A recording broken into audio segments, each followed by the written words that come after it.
Hi friend, welcome back to my channel. So today we are a little bit overdue for a Pan Those Palettes update.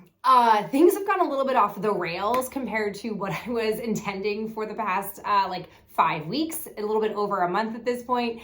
So let's not waste any time. Let's go ahead and jump back in time and look at what my palettes will look like at the last update.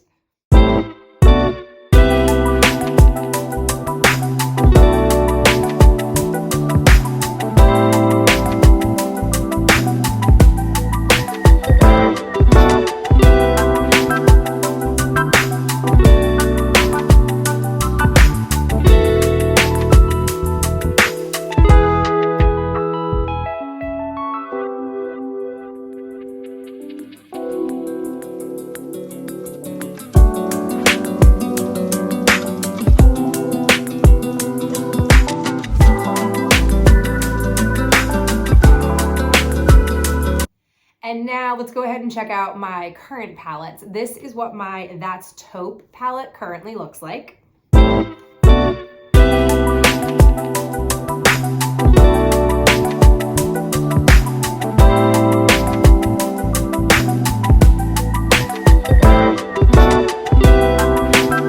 And here is what my Shadow Kiss palette currently looks like.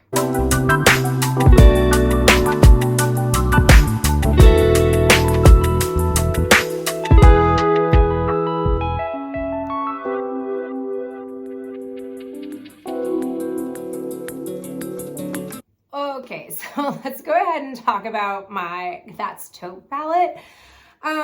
We literally discussed last month that I was like, I don't think I should focus as heavily in on this palette because I really only had the slated go-to look here. So like may as well want to cool it. And then like famous last words. I just decided that I didn't want to have to do a lot of thinking. I was very tired, very fried at the end of this school year.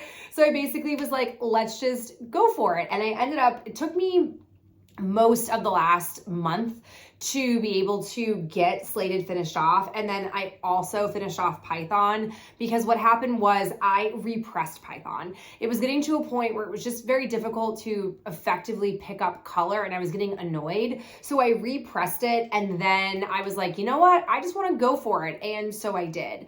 This palette has since become very dull to me because I'm now literally only left with one eye look, which is Cold-Blooded.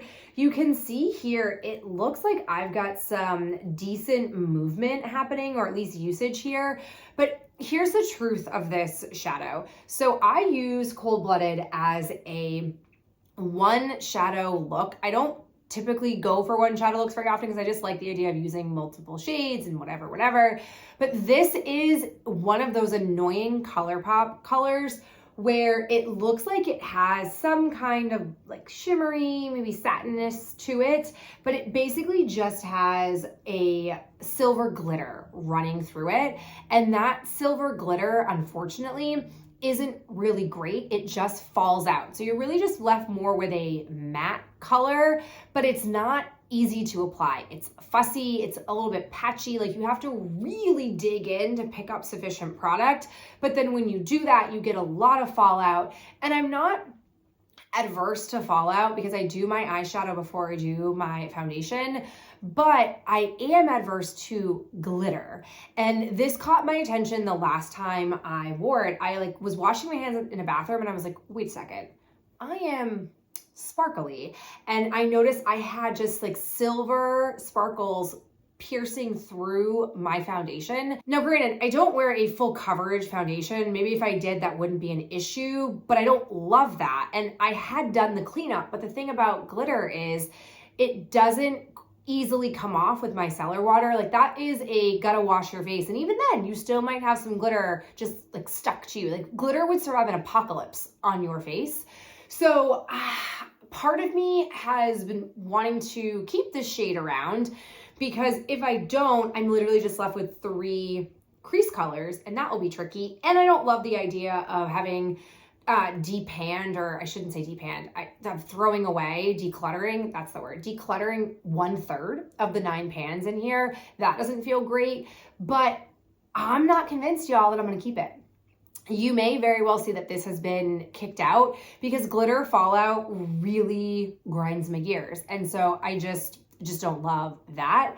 Now, the other thing that when I first finished this palette off, and I was overdue for a update, but I had to carry on, so because I haven't had time to film, I carried on, and I initially had thought to myself, well, I definitely will start to pull this into my Shadow Kiss palette, but I don't need to just yet. That actually proved to not be true. So as like kind of a little preview into Shadow Kiss, I have since worked through in Shadow Kiss, as you probably saw in the most recent panage, I have finished off the only matte color that I was able to pair with a lot of the golds in there. So I've returned to Pebble Beach. It is a good shade to pair with some of those more golden looks. So this has an actual purpose. I also did end up playing a little bit with Boa as a crease color. It is doable. I wouldn't say it's my favorite go-to. I love it, but I can definitely use it. So I definitely could see myself getting these two finished off. I probably will finish off Rocksteady, but it definitely might be like one of the last ones left in the palette, unless I polish off the other go-to crease shades that are in here, but it could be a while before I get to that point. So we'll see. This is where it's at. Either way, I think the progress is going to significantly slow down for the That's Taupe palette, and we can definitely see that I had really some favorites in here, and now that those favorites are gone, this palette becomes a whole lot less appealing. But it makes me very glad that I'm not doing this thing alone, because I don't know what I'd be doing with this palette if I didn't have a counterpart to also focus on. So let's go ahead and move into the counterpart, which is Shadow Kiss. So I didn't intend to pan anymore from Shadow Kiss, but similar, I ended up repressing. When I did the repressing from That's Taupe, I was like, let me just do it for everybody who needs it. My favorite go-to look has been, since finishing off what you see finished, is Dare. Dare became like the new replacement for my Snake Eyes kind of looks. It does, I feel like, look kind of goldish when you're seeing it in the pan, but it really isn't. It really comes across as more of that like neutral, taupey, bronzy kind of shade, whereas the other shades in here really do read truly as gold. The other thing I did was, I'm in the same position that we just were talking about with Cold Blooded for ColourPop. I'm in the same spot here with the Shroud. This, I like have it on my eyes today. It's not as finicky, but that fallout issue that we talked about, it very much exists with this shade. So I'm not sure. I have to really consider long-term if it's to me worth getting the pan satisfaction for one of them. Certainly not for both, but for one of them, if it's worth the pan satisfaction to then have the frustration of that glitter look under my eye, which occurred with both of the shades that have that. I'm just not sure. I don't know what will give me more satisfaction. I don't know what will, essentially, I don't know what will win out. I don't know what will be more important to me. Using up one of these shades and then being annoyed by a factor that will come with that look, or getting rid of them, knowing that there were 2 shades for this palette, a third of the palette, and for this, it would be the second shade that I would be kicking to the can, essentially. I don't know. I'm not going to make a decision about it right now, because I'm also coming into the summer. I'm at home right now with Lydia and Logan full time. They're not at daycare. It's just me and them.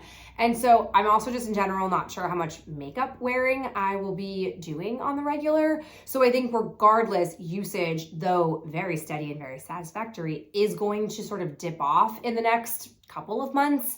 I have some occasions, there are a few weeks where I will be doing more like businessy type stuff where I won't necessarily be with my children and will be wearing makeup, so that might salvage it, but there's still areas in here that I haven't fully explored. Like this side of the palette still in general is the neglected shades, and then you can see here the really heavy use.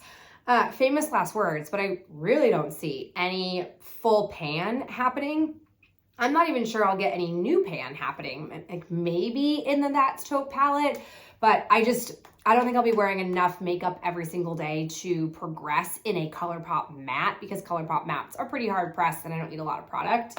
I could totally foresee some widening of pans in this column here with Miss, Tempt, and Dare, but I really don't see myself finishing any of them off. It would be cool if I could. I think it would set me up really nicely for the last few months of the year if there were 1 or 2 of these finished off here, but I think it's a little bit ambitious. I don't know if I'll be able to pull it off, but that is where I'm at. I'm just hoping in the next month to just make some more progress, and as always, to do some more exploration so that I have some set go-to looks that I can easily pull into.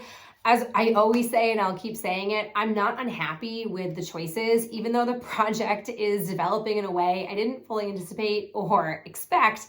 It is really nice to have so much pan, and we're not even halfway through the project yet. So to have so many shades worked through is both a blessing and a curse. So I'm really hopeful that I can keep a pace that will allow me to comfortably have these palettes used off, either completely or to a place where I feel like I am content with how far I got and I can permanently retire them. But we'll see. I hope you're really having a great day and a fabulous, beautiful start to your summer, and I'll catch you in my next video real soon. Bye.